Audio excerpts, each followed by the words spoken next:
આજે સવારના 4 વાગ્યા છે અને ડેલી 4 થી 5 કલાક રાત્રે લાઇટ લઈ લે છે. ત્યાં જઈએ છે તો કોઈ જાતનું સોલ્યુશન હોતું નથી. જીબી પર બી કોઈ જવાબ નથી આપતું. અધિકારીના ઘરે આવીએ છે એ બી કોઈ જવાબ નથી આપતું. બૈરી બચ્ચાઓ નાના મોટા દરેક માણસ હેરાન પરેશાન છે. પાવર હાઉસ, પ્રગતિ સોસાયટી, બુરાની સોસાયટી આખા એરિયામાં ડેલીનો પ્રોબ્લેમ છે. લો વોલ્ટેજ લાઇટ હોય છે તો પણ લો વોલ્ટેજ હોય છે. અમે यहाँ મેડમના ઘરે આવ્યા છીએ. અમે ઓફિસ પર બી ગયા લાઇટ વાસ્તે. 8 દિવસથી અમારે અહીંયા લાઇટની ઘડી મગજમારી છે. બંધ જ કરી દે. આખો દિવસના રાતે આપે છે ને દિવસે આપે છે ને વોલ્ટેજ તો એટલો લો હોય છે કે કઈ વસ્તુ ચાલતી જ નથી. અમે મેડમના ઘરે બેસીને ઊભા છે. મેડમ બી કોઈ જવાબ આપતા નહીં. દરવાજા ઠોકી રહ્યા છે, ખોલતા જ નથી. ઓફિસ પર બી જઈને આવ્યા છે અમે. અત્યારે કેટલા વાગ્યા છે? હમણાં દેખી લો કેટલા વાગ્યા છે.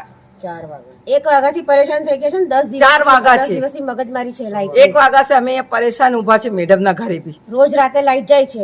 હવાના વરસાદ તો બી લાઈટ જાય છે અને મેડમને કઈ પડી નથી ને મેડમ સુતેલા છે આરામથી. અને બજારમાં સગલી જગ્યા લાઇટ ચાલુ છે. અમારી બુરાની સોસાયટીમાં કાયમ પ્રોબ્લેમ રહી છે. બંધ જ રાખી છે લાઇટ. તો અમારું કંઈ સોલ્યુશન કરો નહીં તો પછી અમારે આગળ કંઈક કરવાની સમજ પડે. ના સુનતા હોય તો મેડમ